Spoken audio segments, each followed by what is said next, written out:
पाकिस्तान में civil cases के अंदर वन बहुत इम्पोर्टेंट कानूनी रेमेडी होती है जिसे हम कहते हैं हुक्म-ए-इम्तिनाई यानी स्टे ऑर्डर। आज हम देखेंगे कि ये क्या होता है और इसका गलत इस्तेमाल किस तरह होता है।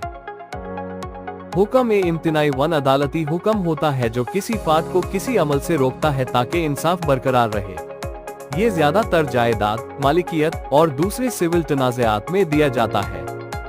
स्पेसिफिक रिलीफ एक्ट 1877 के मुताबिक 2 किस्म के स्टे ऑर्डर्स होते हैं, एक परमानेंट इंजंक्शन यानी मुस्तकिल पाबंदी और दूसरा टेम्पररी इंजंक्शन जो कुछ अरसाए के लिए होता है। सिविल प्रोसीजर कोड 1908 के ऑर्डर 39 रूल्स 1 और 2 इन्हें रेगुलेट करते हैं।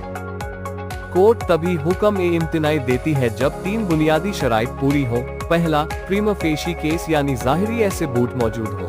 दूसरा, बैलेंस ऑफ कन्वीनियंस यानी दोनों फिरोग के दरमियान इंसाफ का तकाजा हो। और तीसरा, इरेपरेबल लॉस यानी ऐसा नुकसान जो बाद में पूरा ना हो सके।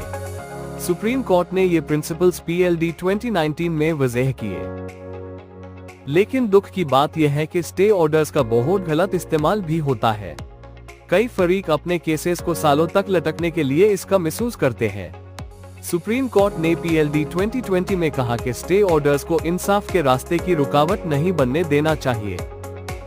टेम्पररी इंजंक्शन आमतौर पर कुछ वक्त के लिए होता है जब तक केस का फाइनल फैसला ना हो जाए। कोर्ट दोनों फिरोग को सुनती है और फिर फैसला करती है कि स्टे को बरकरार रखना है या खत्म करना। हुक्म-ए-इम्तिनाई इंसाफ की हिफाजत करता है, मगर इसका गलत इस्तेमाल निज़ाम में इंसाफ को कमजोर करता है। कानून का असल मकसद तवाज़ुन है, ना ज़्यादती, ना ताक़ीद।